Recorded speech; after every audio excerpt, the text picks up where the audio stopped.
contentious national politics into our local community, and I disagree with that. The language also weaponizes the empathy of well-intended council members, pushing them to vote in favor or be seen as against the highlighted groups in the resolution. I disagree with that as well. It puts you in a tough position. I'd like to add that for a resolution on inclusion, there's no mention of people with disabilities. People like my daughter, who is physically and mentally disabled, whose inclusion requires real action, not virtue signaling resolutions from town council. So to me, this exposes what the real intent is, and it's to highlight a special section of the community and project them as having needs above everyone else. I disagree with that. So even if you were to include the disabilities, I'd still be against the resolution. Finally, free speech is also speech we all disagree with. Otherwise, it's not truly free speech. So keep that in mind. Thank you. Thank you. How you doing? Sean Kennedy, 487 Summer Street. I know, Mr. President, you just said that you're going to table that motion. I would like the council to just vote it down entirely. I think it's virtue signaling, even with the amendments. It's kind of littered with a bunch of language that a lot of the townspeople don't agree with. It's littered with bipartisan language, and as a nonpartisan body, you shouldn't be voting on those issues. A second topic of concern is the emergency order to establish a new voting procedure. After investigating what ranked choice voting was and running it by this, it's not a ranked choice voting system. Just because you rank people to vote on them, it's not ranked choice voting. Ranked choice voting is a very specific process. You don't weigh the candidates you're voting on. And since it's coming through as an emergency order, I think something like that deserves a lot more discussion. It's also an inverse count, which creates more confusion, so I don't really agree with that either. Whatever's voted on, it should be very clear and obvious as to how it's going to work.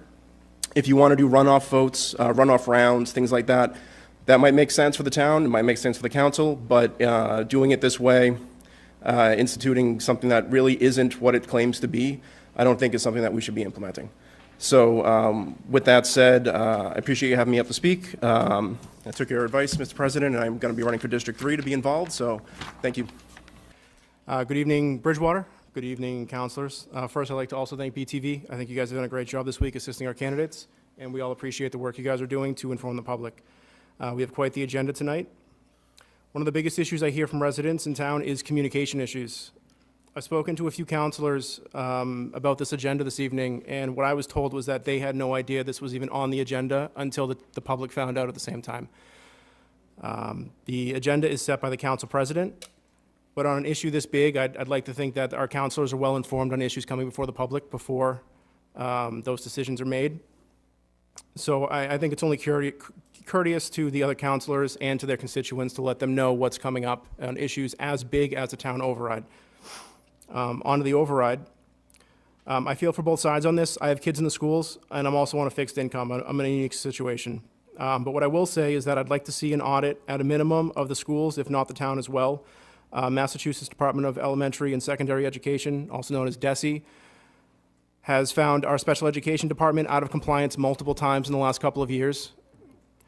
These are systemic issues. I had an issue with my own child last summer, so I'd like something like this to be added to the budget for that, to audit these, to make sure the public's money is being spent where it's supposed to be spent and what it's supposed to be spent on. To add to this agenda, we have $13,000 for a book. The town is being asked for an override, and we're spending $13,000 on a book. I like history too, but right now might not be the time to spend that kind of money. And the cherry on top of this entire thing is 25 grand for a flagpole. Again, this is not what the town wants.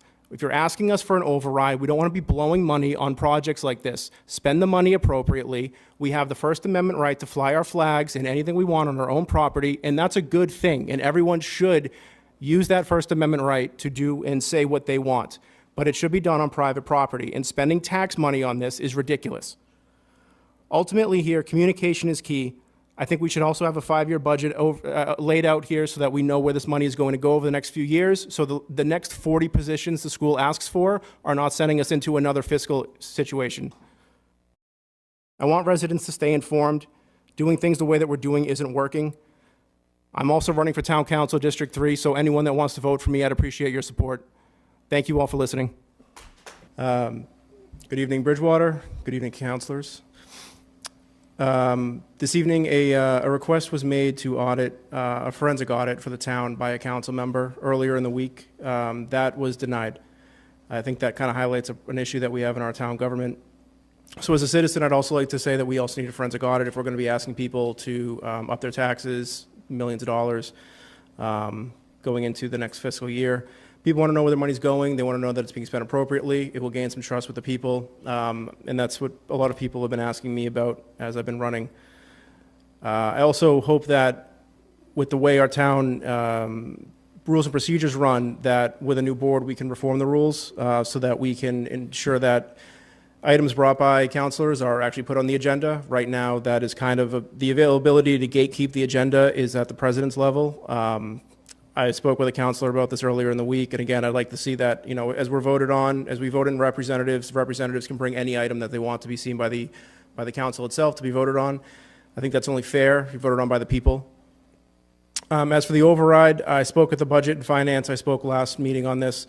I'd like to suggest just dividing the article.